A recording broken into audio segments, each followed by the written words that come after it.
Students. तो कल हमने कुछ क्वेश्चंस वगैरह किए थे। आई होप आप लोगों ने उसे रिपीट किया होगा।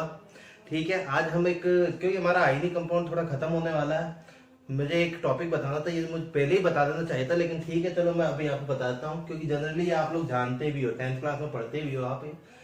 तो हमारा जो टॉपिक है वो क्या है, ऑक्टेट रूल। देखो ऑक्टेट रूल क्या बोलता है, मैं डेफिनेशन पे बाद में जाऊंगा, डेफिनेशन आप पढ़ सकते हो।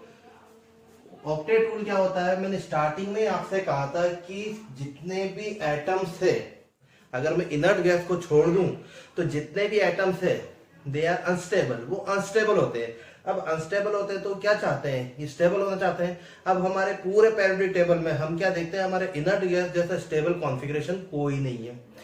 बात समझ में आती है यहाँ पर। अब देखो क्या होता है, अब देखा गया कि यार ये जो एलिमेंट्स है इनर्ट गैस, इनमें स्टेबिलिटी का रीजन क्या है। तो देखा ये गया कि जितने भी इनर्ट गैस होते हैं, जैसे मैं अगर हीलियम एक एक्सेप्शन है, वैसे ये भी इनर्ट गैस और स्टेबल ही है। Helium, neon, argon, krypton, xenon, radon हमारा रेडियो एक्टिव एलिमेंट है, मैं बात नहीं करता। इसमें हीलियम एक एक्सेप्शन को छोड़ दो तो सबके आउटर मोस्ट शेल में कितने इलेक्ट्रॉन होते हैं, 8 इलेक्ट्रॉन होते हैं। जितने भी एलिमेंट्स है उन सबके आउटर मोस्ट शेल में 8 इलेक्ट्रॉन होते हैं। हीलियम के आउटर मोस्ट शेल में 2 इलेक्ट्रॉन है एक्सेप्शनली, पर ये है स्टेबल ही, स्टेबिलिटी में इसमें कोई कमी नहीं है। ठीक है, तो साइंटिस्ट के दिमाग में आया कि ये जितने भी एलिमेंट जो स्टेबल है, बाकी एलिमेंट भी क्या चाहते हैं, स्टेबल होना चाहते हैं, और उनको स्टेबल होने के लिए क्या करना पड़ेगा, इनको फॉलो करना पड़ेगा। मतलब जैसे अगर मैं नाइट्रोजन की बात करता हूं तो नाइट्रोजन का जो इलेक्ट्रॉनिक कॉन्फ़िगरेशन, इसका एटॉमिक नंबर होता है कितना, 7, और इलेक्ट्रॉनिक कॉन्फ़िगरेशन होता है 2,5। ये इसका आउटर मोस्ट ऑर्बिटल है, ये इसका क्या है, आउटर मोस्ट ऑर्बिटल। ठीक है, और आउटर मोस्ट ऑर्बिटल में हम यहाँ पे इलेक्ट्रॉन कितने देख रहे हैं, 5। ठीक है, अब आउटर मोस्ट ऑर्बिटल में 5 इलेक्ट्रॉन है और ये स्टेबल होना चाहता है। स्टेबल होना चाहता है इसका मतलब ये अपने आउटर मोस्ट शेल में कितने इलेक्ट्रॉन करना चाहता है, नियॉन की तरह 8 इलेक्ट्रॉन। ठीक है, अगर मैं बात करता हूं किसकी, क्लोरीन की, जिसका एटॉमिक नंबर कितना है, 17, और इलेक्ट्रॉनिक कॉन्फ़िगरेशन इसका हो जाता है 2,8,7, और आउटर मोस्ट शेल में कितने इलेक्ट्रॉन है, 7। तो ये भी आउटर मोस्ट शेल में कितने इलेक्ट्रॉन चाहता है, 8 इलेक्ट्रॉन चाहता है, और अपना इलेक्ट्रॉनिक कॉन्फ़िगरेशन जो है वो आर्गन की तरह करना चाहता है। ठीक है, तो ये एलिमेंट जो है ये सब चाहते हैं कि हमारा जो इलेक्ट्रॉनिक कॉन्फ़िगरेशन है वो लगभग इनकी तरह हो जाए। अब इसके लिए क्या करना पड़ेगा, नाइट्रोजन के पास आउटर मोस्ट शेल में 5 इलेक्ट्रॉन है, अब ये 8 इलेक्ट्रॉन कैसे कर सकता है। ठीक है, 8 इलेक्ट्रॉन करने के लिए इसको क्या करना पड़ेगा, 3 इलेक्ट्रॉन को गेन करना पड़ेगा।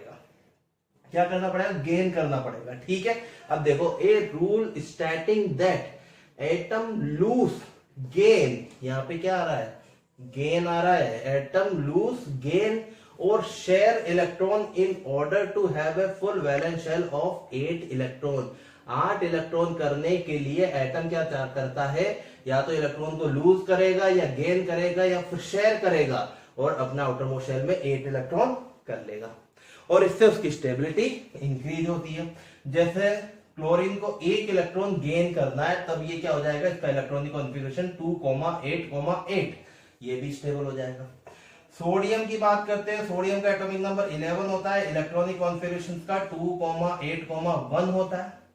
तो देखो ये क्या कर सकता है, अब इसके पास 2 चॉइस है, या तो ये 7 इलेक्ट्रॉन को क्या करे, गेन करे, या 1 इलेक्ट्रॉन को लूज करे। 7 इलेक्ट्रॉन को गेन करना मतलब बहुत ज्यादा एनर्जी, और गेन कर भी लेगा तो इंटर इलेक्ट्रॉनिक रिपल्शन इतना बढ़ जाएगा, मतलब इसमें इलेक्ट्रॉन कंपेयर टू प्रोटॉन इतने बढ़ जाएंगे, रिपल्शन प्रोसीड होगा, और रिपल्शन से आप जानते हो एनर्जी बढ़ती है, एनर्जी बढ़ती है तो स्टेबिलिटी कम हो जाती है। तो 7 इलेक्ट्रॉन तो गेन करने से रहा ही, तो 1 इलेक्ट्रॉन क्या कर सकता है, लूज कर देगा। जैसे ही 1 इलेक्ट्रॉन लूज करेगा तो आउटर मोस्ट शेल जो होगा ये होगा, और 8 इलेक्ट्रॉन आउटर मोस्ट शेल में हो जाएंगे। क्लियर है, तो यहाँ पर ये गेन कर रहा था, तो सोडियम ने क्या कर दिया, यहाँ पे लूज कर दिया। क्लियर है यहाँ तक बात। और कई केस में शेयरिंग भी होती है, मोस्ट ऑफ केस में शेयरिंग भी होती है। ठीक है, तो ये हमारा ऑक्टेट का रूल है। मैं दोबारा समझा देता हूं कि जितने भी एलिमेंट्स होते हैं जितने भी एटम्स होते हैं वो ये चाहते हैं कि उनके आउटर मोस्ट शेल में 8 इलेक्ट्रॉन हो जाए, ताकि उनका कॉन्फ़िगरेशन इनर्ट गैस कॉन्फ़िगरेशन की तरह हो जाए, जो कि बहुत ज्यादा स्टेबल है। और इसके लिए वो मेहनत करते हैं। मेहनत कैसे करेंगे? या तो इलेक्ट्रॉन को गेन करेंगे, या इलेक्ट्रॉन को लूज करेंगे, या इलेक्ट्रॉन को शेयर करेंगे। कैसे भी करके वो आउटर मोस्ट शेल में 8 इलेक्ट्रॉन कंप्लीट करना चाहते हैं।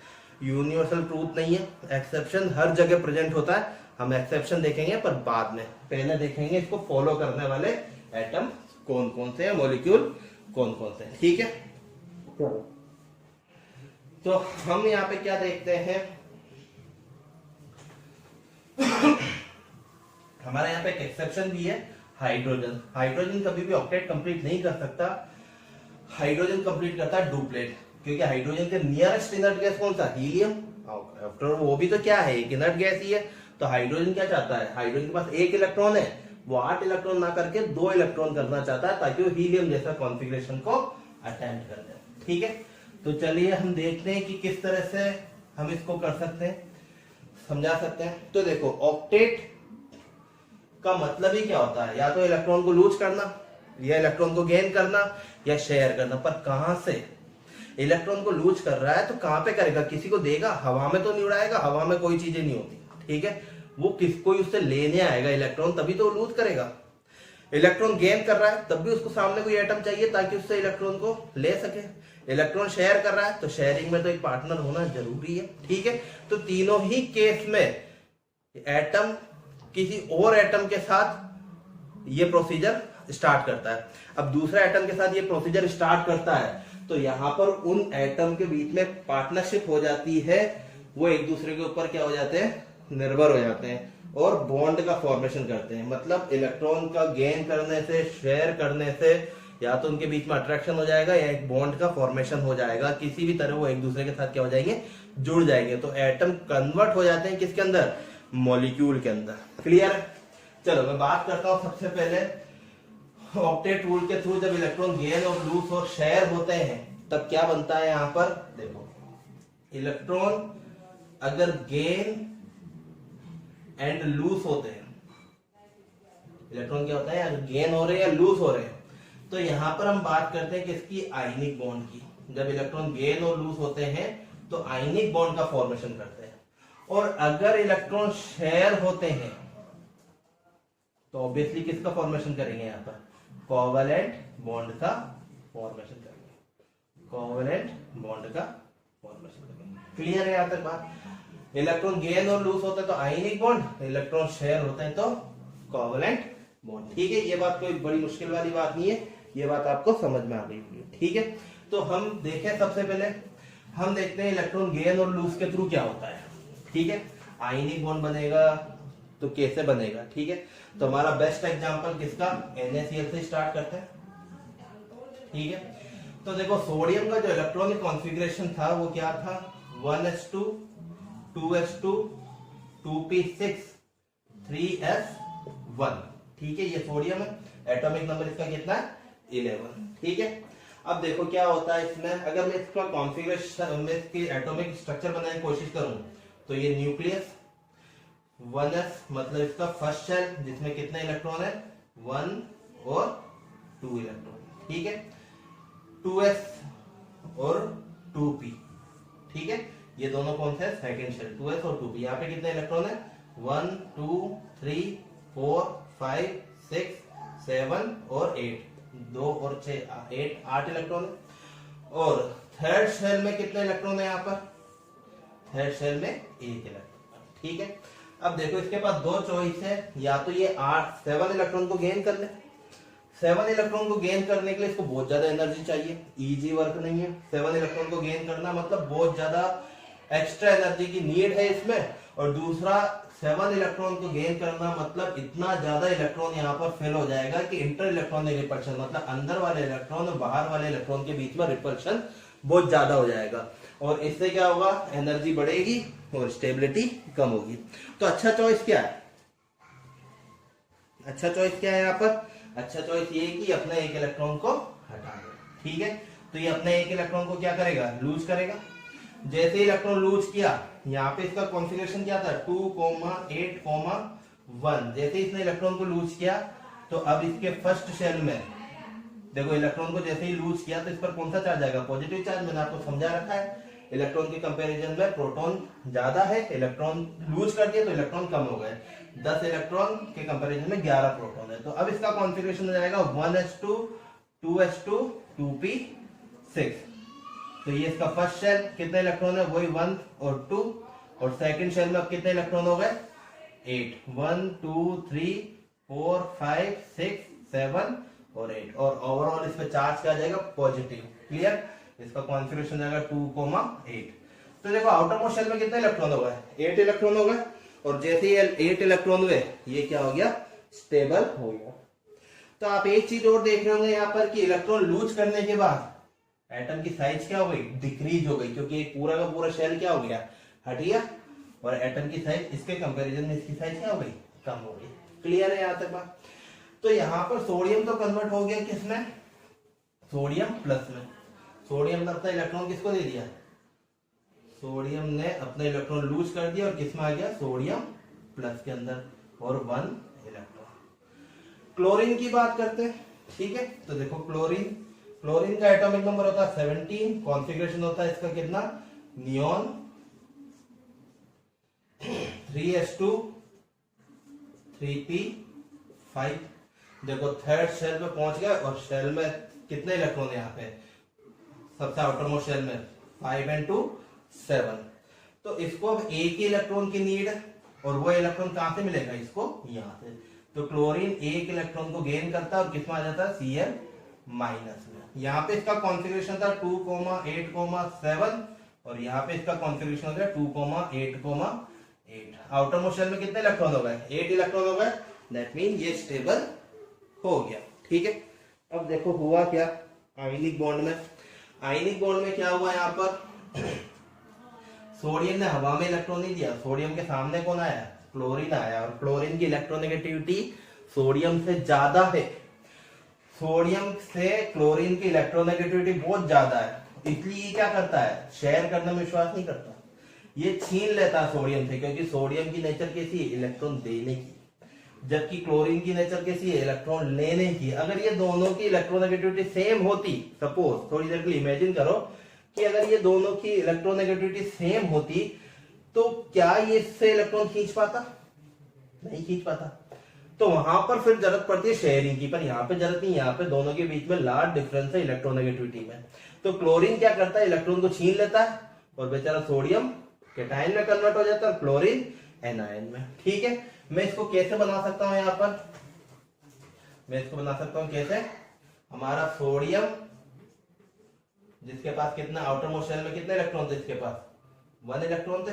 ठीक है, सोडियम जो है उसके आउटर मोस्ट शेल में कितने? आउटर मोस्ट शेल में कितने इलेक्ट्रॉन है? 1 2 3 4 5 6 और 7।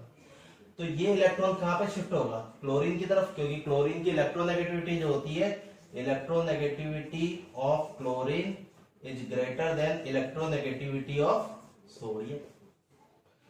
ठीक है, तो इस वजह से क्या होगा? यहाँ पे सोडियम तो किसमें कन्वर्ट हो जाएगा? प्लस में। और क्लोरीन के आउटर मोस्ट शेल में कितने इलेक्ट्रॉन हो जाएंगे? 1 2 3 4 5 6 और 7 तो इलेक्ट्रॉन पहले ही था। एक इलेक्ट्रॉन सोडियम का भी आ गया, तो कितना हो गया? 8 इलेक्ट्रॉन। और कौन सा चार्ज आ गया इसमें? माइनस। और दोनों के बीच में क्या हुआ? Electrostatic force of attraction. आती है बात समझ में? सिंपल सी बात है, कोई बड़ी बात नहीं है। यहां पर हमें बस याद रखना है कि यहाँ पे electron gain by Cl atom and electron lose by sodium atom. ठीक है, बस हमें ये चीज याद रखनी है। और इस वजह से यहाँ पे क्योंकि लूसिंग और गेनिंग हुई है इलेक्ट्रॉन की, तो यहाँ पर क्या होगा? आयनिक बॉन्ड का फॉर्मेशन होगा। ठीक है, यहां तक बात समझ में आती है। अब बात करते हैं किसकी? कोवलेंट बॉन्ड की। ठीक है, हमारा आयनिक बॉन्ड से इतना ज्यादा क्वेश्चन नहीं बनता है ऑक्टेट के ऊपर से, मेन हमें कोवलेंट बॉन्ड की बात करनी है। ठीक है, चलो मैं आपको एक कहानी सुनाता हूँ, अच्छी कहानी है। सपोज करो कि मैं मार्केट जा रहा हूँ। ठीक है, मैं मार्केट गया, मेरे पास सिर्फ 5 रुपए रखे हुए हैं। मेरे पास सिर्फ 5 रुपए रखे हुए हैं और मेरे कचौरी खाने की इच्छा हो रही है। ठीक है, कोटा में कचौरी काफी फेमस है, तो मुझे कचौरी खाने की इच्छा हो रही है। अब कचौरी की रेट पूछी मैंने, भैया कचौरी कितने की है? सामने वाले का भैया 10 रुपए की। मेरे पास कितने रुपए रखे? 5 रुपए रखे। मुझे कोई बच्चा दिख गया मेरे को सामने 8-10 साल का, मेरे को उसके पास भी कितने रुपए रखे? 5 रुपए। मेरी जान पहचान का मेरे पड़ोस का होगा। एक बात बताओ, क्या मैं उससे इलेक्ट्रॉन को शेयर करूंगा? क्या मैं उससे ये इलेक्ट्रॉन क्या पैसों को शेयर करूंगा? मैं उससे क्या कहूंगा, मैं उसके पास जाऊंगा, मैं पूछूंगा भाई तेरे पास कितने रुपए हैं? कि 5 रुपए भैया। चल निकाल यहाँ पे। नहीं मैं नहीं दूंगा। मैं निकाल यहाँ पे। कैसी बात कर रहा है? मुझसे रुके, मुझसे मना करेगा क्या? मैं उससे क्या करूंगा? छीन लूंगा। क्यों? क्योंकि मेरी पावर ज्यादा है, मेरी इलेक्ट्रोनेगेटिविटी ज्यादा है, तो मैं उससे इलेक्ट्रॉन को छीन लूंगा या पैसे छीन लूंगा। अब बताओ मेरे पीछा छोड़ेगा क्या? वो मेरा पीछा कभी नहीं छोड़ेगा जब तक उसको 5 रुपए वापस नहीं मिल जाते, या जो कचौरी खाई है उसका आधा हिस्सा नहीं मिल जाता, तब तक वो मेरा पीछा नहीं छोड़ेगा। बार बार आएगा मेरे पीछे कि मेरे 5 रुपए वापस दो, मेरे 5 रुपए वापस दो। मैं नहीं, हमारे बीच में इलेक्ट्रोस्टैटिक फोर्स ऑफ अट्रैक्शन आ गया। उसके 5 रुपए मेरे पास रखे, मैंने छीन लिया। वहीं अगर मैं बात करता हूँ दूसरे दिन फिर मैं गया, वापस मेरे पास 5 रुपए। अब सामने वाला आया कोई, मेरे पास 5 रुपए, कचौरी वही 10 रुपए की। सामने मेरी एज का कोई बंदा आ गया, मेरे तरह हेल्थ के साथ कोई बंदा आ गया, अब मेरी जान पहचान का। अब मुझे बताओ, क्या मैं उससे पैसे छीन सकता हूँ? नहीं, बिल्कुल नहीं छीन सकता। वो मेरे 2 थप्पड़ मार दे, मैं उसके 1 थप्पड़ मार दूं, मेरे 2 थप्पड़ मार दे, तो छीन तो नहीं सकते। फिर क्या करें? कचौरी तो दोनों को ही खानी है। तो फिर एक काम हो सकता है, क्या करें? शेयर कर ले। हम क्या कहेंगे कि ऐसा करो, 5 रुपए आप मिलाओ, 5 रुपए मैं मिलाता हूँ, कचौरी आधी आधी खा लेंगे। तो ये शेयरिंग हो गई। यहाँ पे इलेक्ट्रोनेगेटिविटी के बीच में लार्ज डिफरेंस नहीं है, या डिफरेंस बिल्कुल नहीं है। क्लियर? अगर इलेक्ट्रोनेगेटिविटी के बीच में डिफरेंस नहीं है, पावर के बीच में डिफरेंस नहीं है, तब तो शेयरिंग होगी। और वहां पर जब पावर में डिफरेंस था, वहां पे शेयरिंग नहीं होती, वहां पे इलेक्ट्रॉन गेन होता है या लूज होता है। उसके थ्रू आयनिक बॉन्ड का फॉर्मेशन होता है। ठीक है, अब देखो मोम आया दुनिया में जो कुछ है। अब हमने जब तक कचौरी नहीं खाई थी तब तक इच्छा थी कचौरी खाने की। जैसे ही कचौरी मिल गई, जहां पे शेयरिंग हुई है, वहां पे क्या थोड़ी बहुत खा के चलो यार आप खा लो मुझे नहीं चाहिए, सामने वाले की नहीं आप खा लो मुझे भी नहीं चाहिए, हम दोनों ही क्या करेंगे, इतना ज्यादा इंटरेस्ट नहीं लेंगे, क्योंकि खाने को तो दोनों को ही मिला। लेकिन वहां पे कोवलेंट बॉन्ड हुआ। जबकि आयनिक बॉन्ड में क्या हुआ था, सामने वाले के 5 रुपए मेरे पास थे और कचौरी मेरे हाथ में रखी थी, तो सामने वाला जब तक मेरा पीछा नहीं छोड़ेगा, जब तक उसको कचौरी खाने को नहीं मिली या फिर उसको 5 रुपए वापिस नहीं मिल गया। आती है बात समझ? क्योंकि उसकी अमानत मेरे पास रखी है। इसका मतलब आयनिक बॉन्ड जो बना है, जिसकी अमानत मेरे पास रखी है, वो मेरा पीछा कभी नहीं मतलब बहुत मुश्किल से छोड़ेगा। इसका मतलब आयनिक बॉन्ड ज्यादा स्ट्रॉन्ग होते हैं कंपेयर टू कोवलेंट बॉन्ड। ठीक है, सीधी सी बात है, जहाँ शेयरिंग होती है, बहुत सारे लोग पार्टनरशिप में बिजनेस खोलते हैं, अगर थोड़ा बहुत भी लॉस हो रहा है तो क्या कर देते हैं, कभी भी तोड़ देते हैं कि ठीक है तेरे बच्चे, जैसे मैंने 100 रुपए और मेरे दोस्त ने भी 100 रुपए लिए, लगाए, 200 रुपए का बिजनेस स्टार्ट किया, पहले महीने में 50 रुपए का लॉस हो गया, तो बच्चा कितना 150। तो मेरा दोस्त क्या बोलेगा कि ऐसा करते हैं यार ये बिजनेस सही नहीं चल रहा, अपन ऐसा करते हैं 75 रुपए तू ले और 75 मैं लेता हूँ, डील कैंसिल, अपने अपने घर चलते हैं। वो टूट जाता है। लेकिन अगर मैंने 100 रुपए उधार लिए किसी से, तो वो मेरा पीछे छोड़ेगा क्या? 5 साल 10 साल बाद भी वो याद दिलाएगा, भाई कैसा है तू यार, 100 रुपए लेता है यार, लौटा तो दे वापस। तो वहां पे उसकी अमानत मेरे पास रखी, तो आयनिक बॉन्ड बना है वहां पे। तो आयनिक बॉन्ड ज्यादा स्ट्रॉन्ग होता है compare to covalent bond. Clear है बात यहाँ पे? ठीक है, चलो हम कोवलेंट बॉन्ड के बारे में देखते हैं। तो कोवलेंट बॉन्ड में क्या होता है, शेयरिंग होती है इलेक्ट्रॉन की, मतलब इलेक्ट्रॉन नेगेटिव डिफरेंस जो होता है बिल्कुल ही माइन्यूट होता है या ना के बराबर होता है। ठीक है, वहां पे शेयरिंग करनी पड़ती है, छीन नहीं सकते कोई भी। तो मैं सबसे पहले कुछ एग्जांपल, छोटे मोटे एग्जांपल देखता हूं। जैसे मैंने लिया फ्लोरीन का एग्जांपल लेता हूं मैं, एक मैं लूंगा किसका, अपन ऑक्सीजन का एग्जांपल ले लेते हैं, एक अपन नाइट्रोजन का एग्जांपल लेते हैं स्टार्टिंग में। ठीक है, नाइट्रोजन का एग्जांपल ले लेंगे और एक CH4 का एग्जांपल लेते हैं, और भी एग्जांपल लेंगे बहुत सारे, स्टार्टिंग इनसे करते हैं। तो देखो फ्लोरीन का जो कॉन्फ़िगरेशन होता है वो क्या होता है, 1s2 2s2 2p5। दूसरा फ्लोरीन का भी ऑब्वियसली ये होगा। तो देखो फ्लोरीन के आउटर मोस्ट शेल में कितने इलेक्ट्रॉन है, कितने इलेक्ट्रॉन है, 7। तो 1 2 3 4 5 6 और 7। इसको कितना इलेक्ट्रॉन की नीड है, 1 इलेक्ट्रॉन की नीड है। 1 इलेक्ट्रॉन मिलते ही ये क्या हो जाएगा, स्टेबल हो जाएगा क्योंकि ऑक्टेट कंप्लीट हो जाएगा। इसी तरह दूसरे फ्लोरीन की बात करते हैं तो वहां पर 1 2 3 4 5 6 7, दूसरे को भी कितने की नीड है, एक ही इलेक्ट्रॉन की नीड है। ये दूसरा फ्लोरीन भी ये सोचेगा कि काश एक इलेक्ट्रॉन मिल जाए तो मेरे वारे न्यारे हो जाए, ठीक है। तो दोनों ही ये चाहते हैं कि इनको एक एक इलेक्ट्रॉन अवेलेबल हो जाए।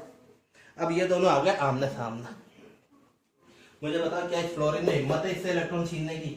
ना, दोनों की इलेक्ट्रोनेगेटिविटी सेम है, तो ना तो इस फ्लोरीन में और ना ही इस फ्लोरीन में। तो क्या होता है, ये शेयरिंग कर सकते हैं। ये क्या करते हैं, शेयरिंग करते हैं।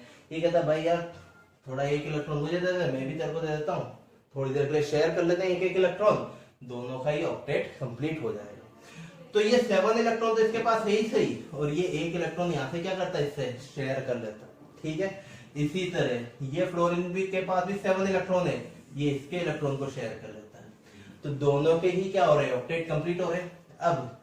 अब ये फ्लोरीन अपनी जगह नहीं जा सकता, ये फ्लोरीन भी अपनी जगह नहीं जा सकता, ये दोनों एक दूसरे से क्या हो गए, अटैच हो गए। इसका मतलब इनके बीच में क्या हो गया, बॉन्ड बन गया।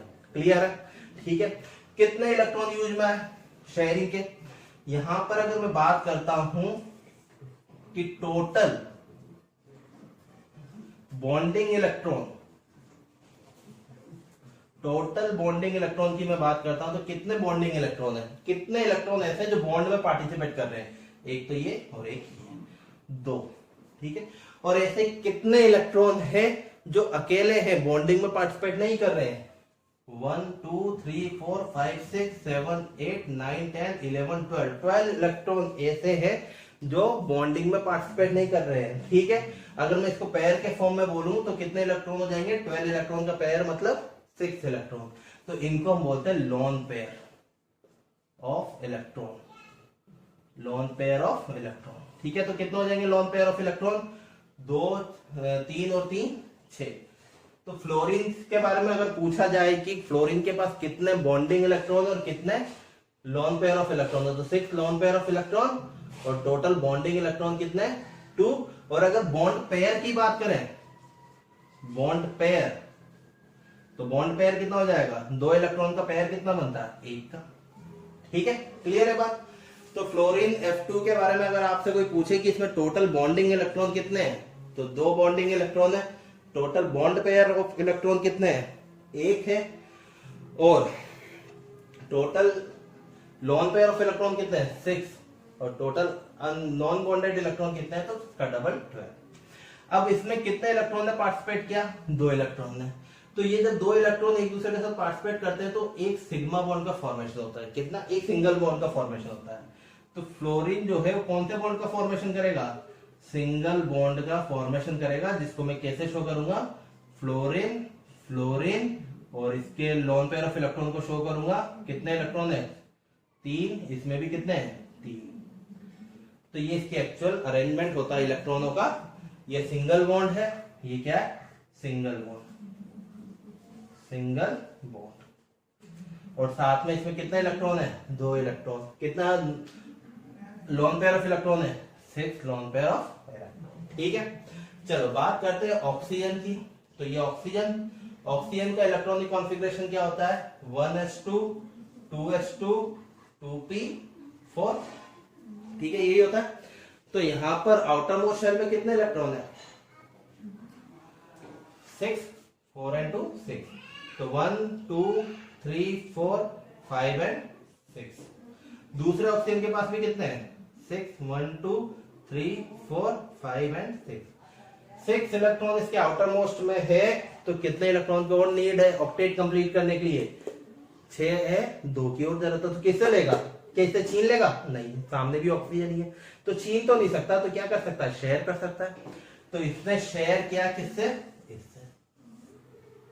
देखो शेयरिंग में जब तुम ऐसे गोला बनाते हो, तुम्हारे सब्जेक्टिव पेपर में ऐसा जब सर्किल बनाना आता है तो तुम्हें क्या करना है, ये सर्किल कुछ इस तरह से बनाओ। एक सर्किल ऐसा होना चाहिए जिसमें जिस ऑक्सीजन का ऑक्टेट कंप्लीट करना हो उसको लो, वो सर्किल के अंदर आना चाहिए, उसके सारे इलेक्ट्रॉन आने चाहिए, और सामने वाले के शेयरिंग इलेक्ट्रॉन आने चाहिए। तो देखो ये ऑक्सीजन, इसका ऑक्टेट कंप्लीट करना था, तो ये ऑक्सीजन को मैंने सर्किल के अंदर लिया, इसके सारे इलेक्ट्रॉन को सर्किल के अंदर लिए और शेयरिंग इलेक्ट्रॉन को सर्किल के अंदर लिया। किसको सर्किल के अंदर नहीं लेना? जिसका ऑक्टेट कंप्लीट नहीं करना है। अभी इसका नहीं करना है तो इस ऑक्सीजन को बाहर रखो, इसके सारे इलेक्ट्रॉन को बाहर रखो। ऊपर वाले में भी यही किया था मैंने, ये वाला जो सर्किल बनाया था उसके अंदर क्या क्या ले रखा है मैंने, फ्लोरीन, इसका ऑक्टेट कंप्लीट करना था, उसके सारे इलेक्ट्रॉन ये और जिस इलेक्ट्रॉन को ये शेयर कर रहा है। क्लियर है बात यहाँ पर? अब बात करते हैं इस ऑक्सीजन के ऑक्टेट कंप्लीट करने की। तो मैं ऐसा सर्किल बनाऊंगा जिसमें इसके सारे इलेक्ट्रॉन आ जाए। तो कितने इलेक्ट्रॉन आ गए? 1 2 3 4 5 6 और 2 अपन कहां से लेंगे? यहां से। ठीक है, आती बात समझ? तो अब आप मुझे बताओ टोटल बॉन्डिंग इलेक्ट्रॉन कितने हैं? टोटल बॉन्डिंग इलेक्ट्रॉन कितने हो गए? टोटल बॉन्डिंग इलेक्ट्रॉन इसके अंदर देखो जो बॉन्ड बना रहे हैं, टोटल बॉन्डिंग इलेक्ट्रॉन कितने हो गए? 4। ठीक है, तो मैं यहाँ पे क्या कर सकता हूँ? 4 लिख सकता हूँ। Total bonding electron 4। Lone pair of electron 1 2 3 4 5 6 7 8। Lone pair of electron कितने हो जाएंगे? Sorry, lone pair of electron pair के फॉर्म में लेना है तो 1 2 3 4। ठीक है, एक तो ये हो गया, एक ये हो गया, एक ये हो गया और एक ये हो गया। ठीक है, तो 4 लोन पेयर ऑफ इलेक्ट्रॉन। ठीक है, बॉन्ड पेयर कितने हैं? बॉन्ड पेयर टोटल 4 इलेक्ट्रॉन है तो पेयर कितने हो जाएंगे? 2। Bond pair of electron 2। कितने इलेक्ट्रॉन पार्टिसिपेट कर रहे हैं? 4 इलेक्ट्रॉन, तो 2 इलेक्ट्रॉन एक बॉन्ड बनाएंगे तो 4 इलेक्ट्रॉन डबल बॉन्ड बनाएंगे। तो सिंगल बॉन्ड की जगह यहां पे क्या बनेगा? Double bond. और हम इसको शो कैसे कर सकते हैं? हम इसको शो करेंगे कैसे? Oxygen, double bond oxygen, lone pair of electron है 2 तो इसमें और 2 इसमें। ये इसका अरेंजमेंट होगा इलेक्ट्रॉन्स का। क्लियर बात समझ में आती है? कोई बड़ी बात है नहीं यहाँ से। ठीक है, चलो नेक्स्ट देखते हैं अपन नाइट्रोजन। तो देखो नाइट्रोजन में क्या करना पड़ेगा? नाइट्रोजन का electronic configuration 1s2 2s2 2p कितना है? 3, 5 इलेक्ट्रॉन है इसमें। आउटर मोस्ट शेल में कितने इलेक्ट्रॉन हो गए? 5।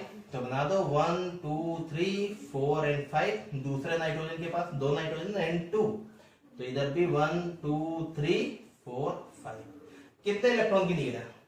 3 इलेक्ट्रॉन की। कहां चलेगा? सामने वाले से छीन तो सकता नहीं है क्योंकि सामने वाला भी नाइट्रोजन है, सेम इलेक्ट्रोनेगेटिविटी।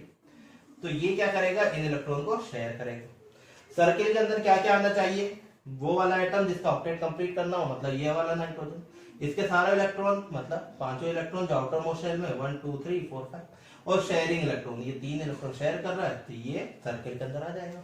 इस तरह इसमें भी कुछ इस तरह से बन जाएगा।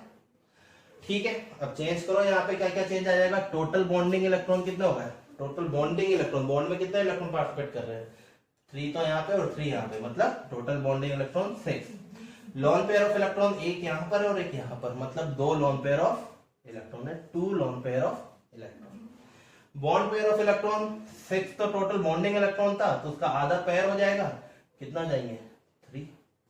और देखो 2 इलेक्ट्रॉन था, सिंगल बॉन्ड बन रहा था, 4 इलेक्ट्रॉन हुए तो डबल बॉन्ड बना और 6 इलेक्ट्रॉन होगा तो ट्रिपल बॉन्ड बनेगा। तो यहाँ पे नाइट्रोजन नाइट्रोजन के बीच में क्या बनेगा?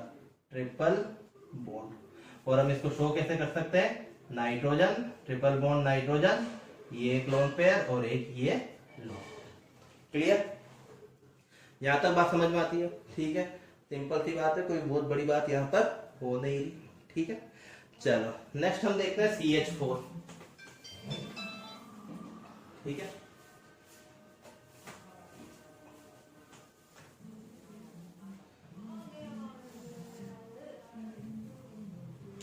CH4 मीथेन गैस बोलते हैं इसको, मीथेन। देखो कार्बन, यहाँ पे देखो सेंट्रल एटम पहचानना होता है, तो सेंट्रल एटम कौन कैसे पहचानोगे? मैं शॉर्ट ट्रिक बता दूं, वैसे हर जगह अप्लाई नहीं होता, कई जगह अप्लाई भी नहीं होता, पर फिर भी शॉर्ट ट्रिक क्या है? जो सबसे कम अमाउंट में प्रेजेंट है वही तुम्हारा सेंट्रल एटम है। जो सबसे कम अमाउंट में प्रेजेंट है वो सेंट्रल एटम है। माँ बाप तो एक ही है, बच्चे तो 10-12 हो सकते हैं, तो सेंट्रल एटम कौन है? एक माँ बाप। जो सबसे कम अमाउंट प्रेजेंट है वही सबसे सेंटर में है।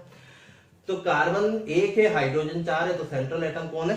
कार्बन। ठीक है, तो देखो कार्बन के पास, कार्बन की अगर मैं इलेक्ट्रॉनिक कॉन्फ़िगरेशन लिखता हूं तो क्या लिख सकता हूं मैं? 1s2 2s2 2p2। ठीक है, एटॉमिक नंबर कितना है इसका 6। तो आउटर मोस्ट शेल में कितना इलेक्ट्रॉन है 4, बना दो 1 2 3 4, ठीक है। 4 हाइड्रोजन है तो 1 एक हाइड्रोजन, दूसरा हाइड्रोजन, तीसरा हाइड्रोजन और चौथा हाइड्रोजन। चलो पहले हाइड्रोजन का ऑक्टेट कंप्लीट करता है, तो मैंने बताया था भी हाइड्रोजन एक्सेप्शनली डुप्लेट कंप्लीट करता है। क्या करता है डुप्लेट, 2 इलेक्ट्रॉन चाहिए इसको, ठीक है। तो इसके खुद के पास एक इलेक्ट्रॉन है ही सही, और ये इस एक इलेक्ट्रॉन को क्या करेगा शेयर करेगा। अच्छा कार्बन भी नॉन मेटल है और हाइड्रोजन भी नॉन मेटल है, तो हाइड्रोजन में इतनी हिम्मत नहीं कि कार्बन से इलेक्ट्रॉन को क्या कर सके खींच सके अपनी तरफ, इलेक्ट्रोनेगेटिव डिफरेंस इतनी ज्यादा है ही नहीं, ठीक है। कार्बन की होती है 2.4 और हाइड्रोजन की होती है 2.1, बहुत कम डिफरेंस है। तो हाइड्रोजन में इतनी पावर नहीं कार्बन से इलेक्ट्रॉन खींचे, और कार्बन की इलेक्ट्रोनेगेटिविटी भी इतनी नहीं है कि हाइड्रोजन से इलेक्ट्रॉन को पूरी तरह से अपनी तरफ शिफ्ट कर ले। हाँ थोड़ा बहुत शिफ्ट हो जाएगा, पर इसमें तो वो केस भी बहुत कम ही है, ठीक है। चलो इस हाइड्रोजन का भी डुप्लेट कंप्लीट कर दो, हो गया। इस हाइड्रोजन का भी डुप्लेट कंप्लीट कर दो और इस हाइड्रोजन का भी डुप्लेट कंप्लीट कर दो। कार्बन की बात करते हैं, कार्बन के खुद के पास 4 इलेक्ट्रॉन है। देखो इस हाइड्रोजन ने इस कार्बन से एक इलेक्ट्रॉन शेयर किया तो ये भी तो एक करेगा, कर लिया। इस हाइड्रोजन ने इससे कार्बन से एक इलेक्ट्रॉन शेयर किया तो ये भी तो करेगा, 100 रुपए दोनों ही मिलाएंगे। इसी तरह ये वाला हाइड्रोजन का इलेक्ट्रॉन भी शेयर हो जाएगा और ये वाला हाइड्रोजन का इलेक्ट्रॉन भी शेयर हो जाएगा, हो गया। तो देखो कार्बन के आउटर मोस्ट शेल में कितने इलेक्ट्रॉन हो गए 4, तो इसके खुद के पास थे, 5वां ये आ गया, 6वां ये हो गया, 7वां ये हो गया और 8वां ये हो गया। मतलब इसका ऑक्टेट क्या हो गया कंप्लीट हो गया, ठीक है। तो आ रही बात समझ में, इसमें मैंने सर्किल ऐसा बनाया जिसमें सेंटर एटम कार्बन है जिसका ऑक्टेट कंप्लीट करना था, उसके सारे इलेक्ट्रॉन लिए और सारे शेयरिंग इलेक्ट्रॉन लिए, हाइड्रोजन को मैंने बाहर रखा है। जब मैंने हाइड्रोजन का डुप्लेट कंप्लीट करना चाहा तो हाइड्रोजन उसके इलेक्ट्रॉन शेयरिंग इलेक्ट्रॉन लिए, कार्बन को इस सर्किल से बाहर रखा। तो आपको भी ऐसे ही बनाना है, कंफ्यूज मत आना, ठीक है। चलो नेक्स्ट देखते हैं।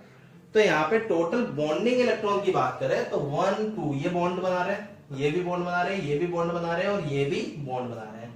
मतलब 2 4 6 एंड 8 टोटल बॉन्डिंग इलेक्ट्रॉन कितने हुए 8।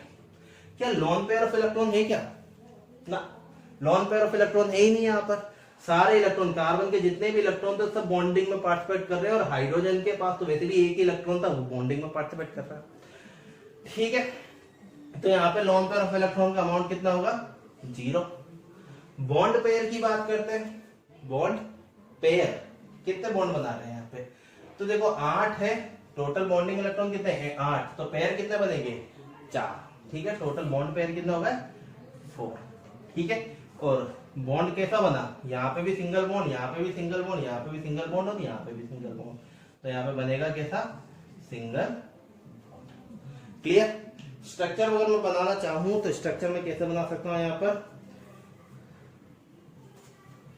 कार्बन हाइड्रोजन हाइड्रोजन हाइड्रोजन और हाइड्रोजन। क्लियर है, यहाँ तक बात समझ में आती है, कोई बड़ी बात इसमें है नहीं।